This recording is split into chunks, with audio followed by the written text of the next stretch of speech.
आप चर्चा करते हैं ओम के नियम का सूक्ष्म रूप, microscopic form of Ohm's law. आप ये सर सूक्ष्म रूप, हम कौन सी सूक्ष्म जीवों का अध्ययन कर रहे हैं? अरे बात वो नहीं है, आप समझने का प्रयास कीजिए। देखिए एक्चुअल में क्या है, ओम का जो नियम आपने पढ़ा था V बराबर आई आर, ये क्या है? जो इस ओम के नियम का अदिश रूप है, scalar form of Ohm's law, क्योंकि बी विभवांतर अदिश राशि है, धारा अदिश राशि है, और इलेक्ट्रिकल रेजिस्टेंस आर ये भी अदिश राशि है। आप समझिए इसको, ओम के नियम का सूक्ष्म रूप अर्थात वेक्टर फॉर्म। दूसरे शब्दों में क्या कहेंगे हम कि मैं क्या निकालने जा रहा हूं? Vector form of Ohm's law. अब आप कहेंगे फिर वही प्रश्न, सर V तो अदिश राशि है, तो सोचिए जैसे चाल है, चाल अदिश राशि है भाई, तो जब भी हमें दिशा की जरूरत पड़ती है तो चाल के स्थान पर किस शब्द का प्रयोग करते हैं? वेग का। इसी तरह भाई V अदिश राशि है, लेकिन V के समांतर एक अन्य शब्द E। अब आप सोचिए V लगाने पर तो E उत्पन्न होता है, कहां? धन से ऋण की ओर। विद्युत क्षेत्र की दिशा क्या होती है? धन विभव से ऋण विभव की ओर। तो वेक्टर फॉर्म हो गया ना भाई। तो V के स्थान को ध्यान रखें, जब भी सदिश की बात करें हम ओम के नियम, तो V के स्थान पर क्या इस्तेमाल कीजिए? E। अब आप कहेंगे जब धारा के लिए I संकेत है तो धारा घनत्व की जरूरत क्या थी? इस सदिश के लिए जरूरत थी। धारा घनत्व क्या है? वेक्टर फॉर्म में भाई, तो ध्यान रखना J ये सदिश राशि। इसका मतलब हम V के स्थान पर E इस्तेमाल करेंगे और I के स्थान पर क्या इस्तेमाल करेंगे? J। तो यही क्या कहलाएगा भाई? ओम का सदिश रूप। ठीक है, तो अब चलो निकाल के देखते हैं। तो हमने अभी तक क्या पढ़ा था? किसी चालक का प्रतिरोध उसकी लंबाई के अनुक्रमानुपाती और अनुप्रस्थ काट के क्षेत्रफल के व्युत्क्रमानुपाती होता है। तो हमने अभी तक क्या पढ़ा था कि R is proportional to L। किसी चालक का प्रतिरोध उसकी लंबाई के समानुपाती, और नंबर 2 क्या पढ़ा था? चालक का प्रतिरोध उसके अनुप्रस्थ काट के क्षेत्रफल के व्युत्क्रमानुपाती होता है। दोनों को जब हमने मिलाया था तो क्या निकल के आया था? R बराबर रो L अपॉन A। समीकरण 1। बात आई ना समझ में? आप सोचिए ओम का नियम है क्या है भाई? देखना, ओम का नियम है क्या? याद आ गया ना? तो ओम का नियम V बराबर आई आर। तो मौका क्यों चूकते हो? R का मान रख दीजिए ना, तो कैसे लिख देंगे भाई? V बराबर आई आर के स्थान पर रो L अपॉन A। देख लीजिए ना। अब आपने 2-3 चीज पढ़ी थी भाई। धारा घनत्व J बराबर क्या था? I upon A। धारा घनत्व या करंट डेंसिटी क्या होता है? Current per unit area. Current per unit area, अर्थात एरिया को अगर 1 यूनिट कर दिया जाए तो J बराबर क्या हो जाएगा? I। तो देखिए J बराबर I अपॉन A। तो कहीं आपको दिख रहा है भाई I अपॉन A। तो मैं इसको कैसे लिख सकता हूं? V बराबर I upon A rho into L। तो I अपॉन A के स्थान पर मैं क्या लिख देता हूं भाई? V बराबर J रो इंटू L। अब आप कहेंगे भाई ये भी बात जमी नहीं, तो जमी नहीं तो एक बात और सोच लीजिए, ये E का मान क्या था भाई? देखिए कोई चालक था, आप सोचिए ये कोई चालक था, ठीक है, अनुप्रस्थ काट का क्षेत्रफल A था भाई। जब इसके सिरों पर एक B विभवांतर की बैटरी को जोड़ा गया था, तो आप ध्यान कीजिए जैसे ही बैटरी B से इसको जोड़ा गया है, अगर ये सिरा P है ये Q है, तो धन सिरे से, ये धन सिरा था ये ऋण सिरा है भाई, धन सिरे से ऋण सिरे की ओर एक इलेक्ट्रिक फील्ड उत्पन्न हुआ था। जिस इलेक्ट्रिक फील्ड का मान क्या होता है भाई? यदि चालक की लंबाई में L मान लूं तो E का मान E बराबर किसकी आया था? V अपॉन L के। तो आप देखिए V अपॉन L कहीं हो सकता है क्या? हो सकता है। लाइए L को यहां, तो देखिए V अपॉन L बराबर रो इंटू J। ठीक है, और V अपॉन L की जगह क्या लिख दूं भाई? E।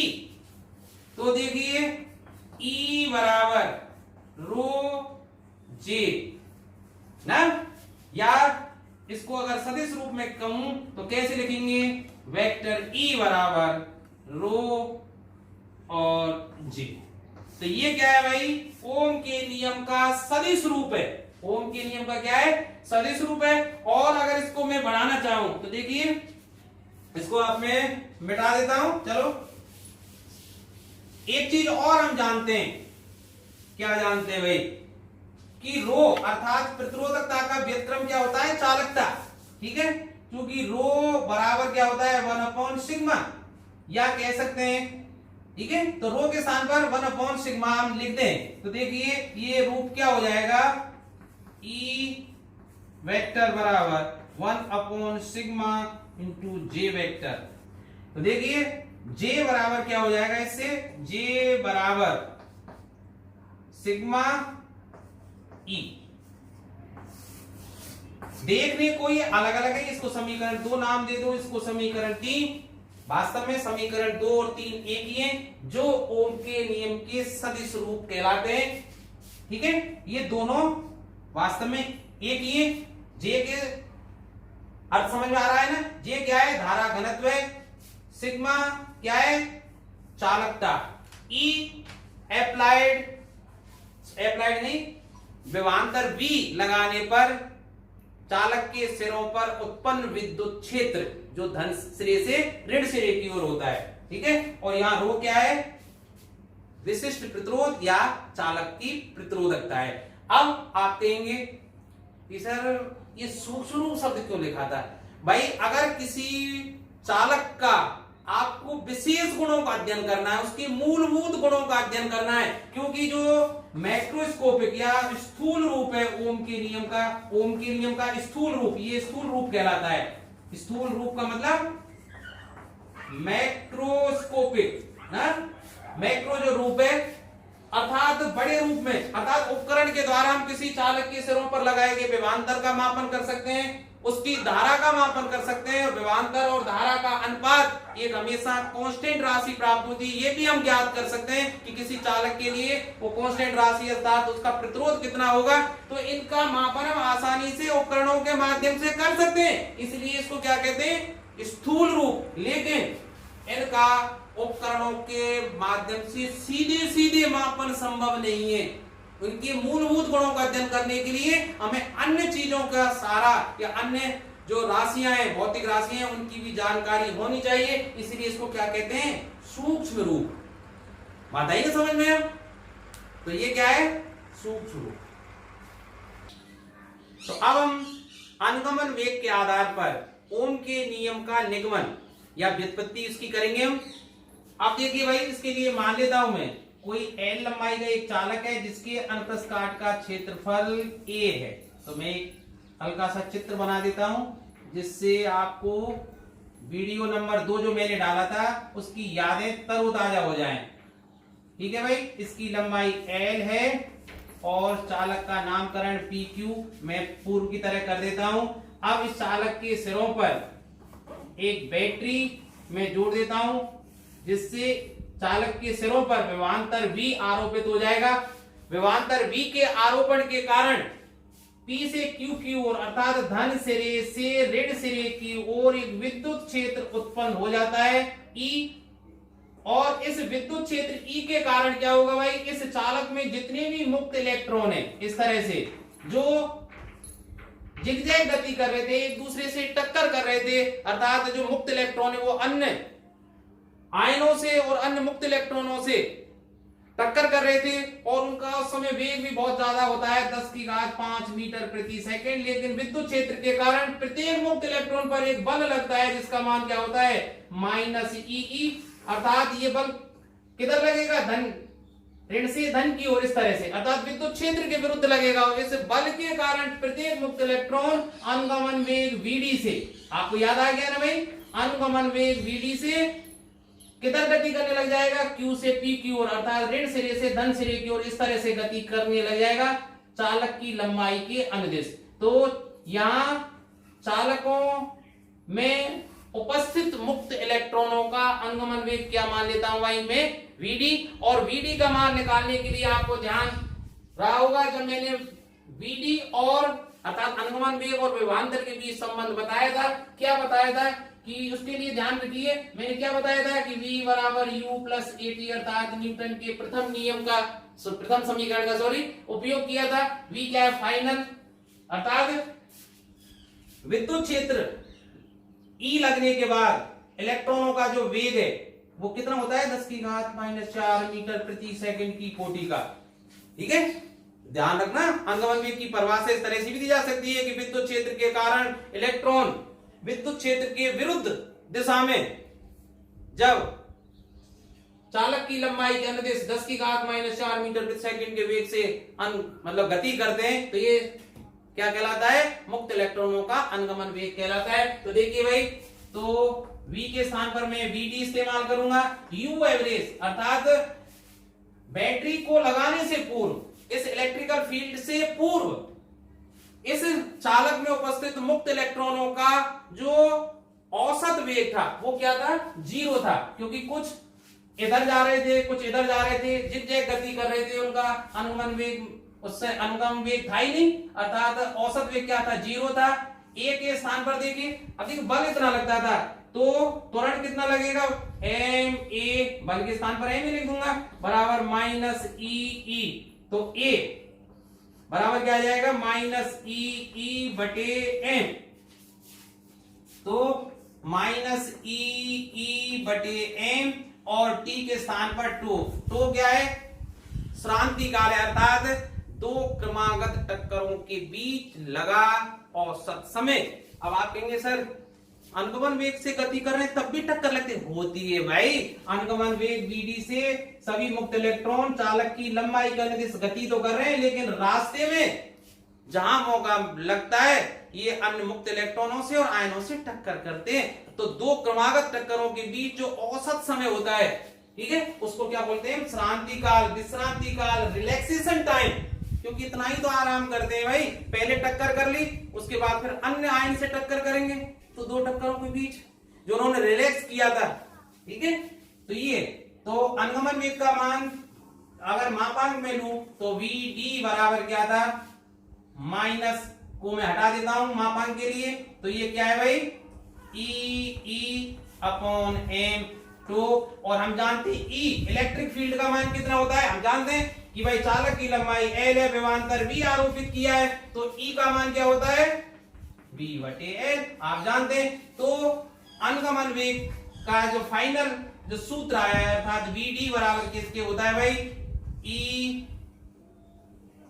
और E के स्थान पर देखिए V अपॉन L, और ये m पूर्व में उपलब्ध है ही, और ये टो, तो ये समीकरण 1, ठीक है। अब इस चालक में मैं मान लेता हूं कि इसके एकांक आयतन में ये उपस्थित इलेक्ट्रॉनों की संख्या n है। यदि चालक के एकांक आयतन में इलेक्ट्रॉनों की संख्या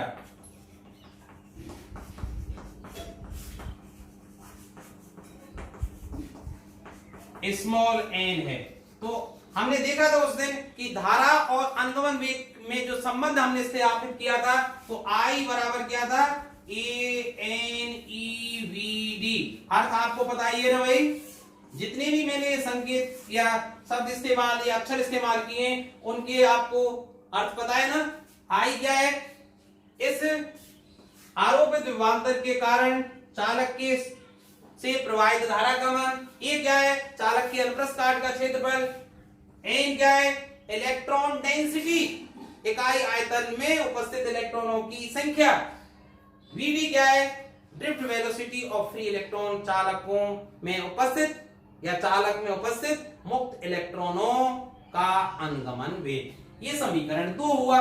तो आप देखिए भाई, दोनों से Vd का मान आपने निकाल लिया। देखिए ये Vd का मान है, यहां से मैं Vd का मान निकालना चाहूं तो Vd बराबर क्या हो जाएगा भाई, I अपॉन ANE, ठीक है। समीकरण 3। समीकरण 1 और 3 को इक्वेट कर दीजिए, क्योंकि दोनों ही किसके अनुगमन वेग के हैं। क्योंकि हम जहां मापांक ले रहे हैं इसलिए सदिश का चिन्ह लगाने की हम यहां आवश्यकता भी नहीं है। तो भाई समीकरण 1 और 3 से, समीकरण 1 व 3 से मैं क्या लिख सकता हूं कि E V upon M L tau बराबर I upon A N E.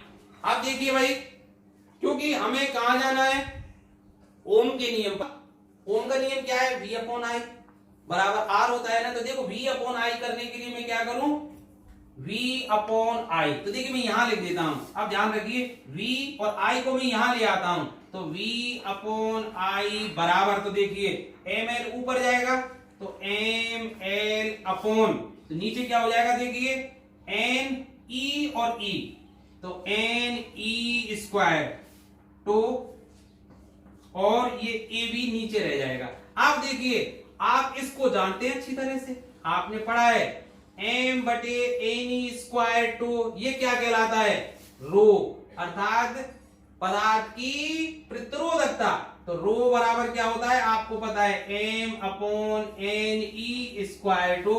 तो ध्यान रखना इस बात को, पदार्थ की चालकता को कैसे परिभाषित करते हैं, एम क्या है, मास ऑफ इलेक्ट्रॉन, एन क्या है, इलेक्ट्रॉन डेंसिटी, ई क्या है, चार्ज ऑन इलेक्ट्रॉन अर्थात इलेक्ट्रॉन पर आवेश, और टू क्या है, श्रांति काल। जैसा आप देख रहे हैं M upon N E square tau, मेरा वीडियो नंबर 2 आपने अगर देखा होगा जहां मैंने बहुत विस्तार से समझाया था अनुगमन वेग के आधार पर। मैंने अनुगमन वेग और विभवांतर में संबंध स्थापित किया था, अनुगमन वेग और धारा के बीच संबंध स्थापित किया था, अनुगमन वेग और गतिशीलता के बीच संबंध स्थापित किया था। बहुत महत्वपूर्ण वीडियो है, आप उसको अवश्य देख लें। और उसी वीडियो में आपने देखा होगा कि M upon N E square tau किसके बराबर होता है, पदार्थ की प्रतिरोधकता के, और जिसको हम व्यक्त करते हैं रो से, तो रो बराबर क्या होता है, M upon N E square tau. आपको याद दिला दूं, एम मास ऑफ इलेक्ट्रॉन है, एन क्या है, इलेक्ट्रॉन डेंसिटी अर्थात इलेक्ट्रॉन घनत्व, इकाई आयतन में उपस्थित इलेक्ट्रॉनों की संख्या, कैसे भी कह लीजिए। ई क्या है, इलेक्ट्रॉन का आवेश, और टो क्या है, रिलैक्सेशन टाइम या विश्रांति काल, श्रांति काल, जैसा आप लिखना चाहें। तो देखिए इसके स्थान पर मैं क्या लिख दूंगा, रो। तो देखिए v अपॉन आई बराबर रो एल अपॉन ए। आप देखिए आप जान ही चुके हैं, ठीक है, वीडियो नंबर 3 आप देखिए rho L upon A R होता है, आर बराबर क्या होता है, रो एल अपॉन ए, ठीक है। तो इसके स्थान पर क्या लिख दूं मैं, तो v अपॉन आई, इसके स्थान पर r लिख दीजिए। तो सीधे सीधे क्या हो गया भाई कि v बराबर आई आर, और ये क्या है, ओम के नियम का व्यापक रूप कहें या स्थूल रूप कहें। स्थूल रूप क्यों कहते हैं, समझ में आ गया ना आपको, क्योंकि v का मान हम वोल्टमीटर से आसानी से ज्ञात कर सकते हैं। किसी चालक के सरों के बीच लगा विभवांतर, आई चालक में प्रवाहित धारा मीटर की सहायता से ज्ञात कर सकते हैं, और इनका अनुपात ज्ञात करके हम चालक का प्रतिरोध ज्ञात कर सकते हैं, अर्थात इनको आसानी से ज्ञात कर सकते हैं। इसलिए इसको क्या कहा जाता है, ओम के नियम का स्थूल रूप, macroscopic form of Ohm's law. हाँ, अब आप कहेंगे सर ये याद नहीं रहता है कि भाई रो बराबर क्या होता है, M upon N square tau. आप वैसे भी इसको याद कर सकते हैं, कैसे याद कर सकते हैं, देखिए मैं यहां से बता देता हूं, आप सोचिए कैसे याद रख सकते हैं। आप जानते हैं कि v अपॉन आई, आप वैसे भी बताने याद रखने के लिए बता रहा हूं, v अपॉन आई आप जानते हैं इलेक्ट्रिकल रेजिस्टेंस, चालक का प्रतिरोध कहलाता है,